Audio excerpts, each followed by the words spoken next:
ശരീരം മൊത്തം വേദനയാണ്.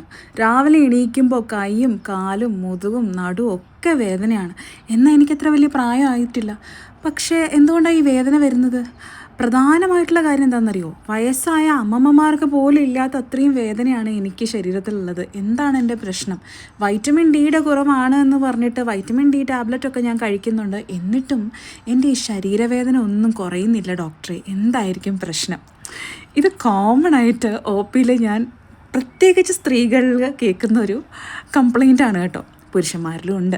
അപ്പോൾ ഇതിൻ്റെ ഒരു പ്രധാന കാരണം എന്താണെന്ന് നിങ്ങൾക്കറിയോ? ഇതിൻ്റെ പ്രധാന കാരണം നമ്മൾ വെള്ളം കുടിക്കാത്തതാണെന്ന് പറഞ്ഞാൽ നിങ്ങൾ വിശ്വസിക്കുമോ?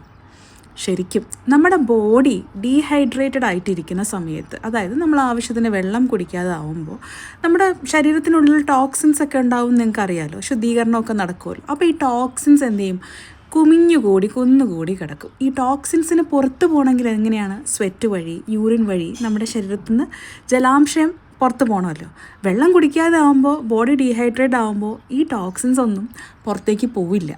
അങ്ങനെ വരുമ്പോൾ നമുക്ക് ശരീരമാകമാനം വേദനയും പിന്നെ ക്ഷീണവും, നമുക്കൊന്നിനൊരു താല്പര്യമില്ലായ്മയും, എന്താണെന്ന് രാവിലെ എണീക്കാൻ തന്നെ തോന്നില്ല എന്ന് നമുക്ക് തോന്നും. അപ്പോൾ ശരിക്കും വെള്ളം കുടിക്കുക.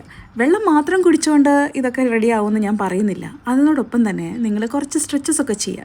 നമ്മൾ ആക്റ്റീവായിരിക്കുക. വീട്ടിൽ പണിയെടുക്കുന്നത് ഒരു ആക്ടിവിറ്റി ആയിട്ട് നമ്മൾ കണക്ക് കൂട്ടരുത്. കാരണം നമ്മളെല്ലാവരും എല്ലാ ദിവസവും വീട്ടിൽ റെഗുലറായിട്ട് ജോലി ചെയ്യുന്ന അതേ ജോലി തന്നെ എല്ലാ ദിവസവും ചെയ്തുകൊണ്ടിരുന്ന അതിൽ വലിയ കാര്യമൊന്നുമില്ല.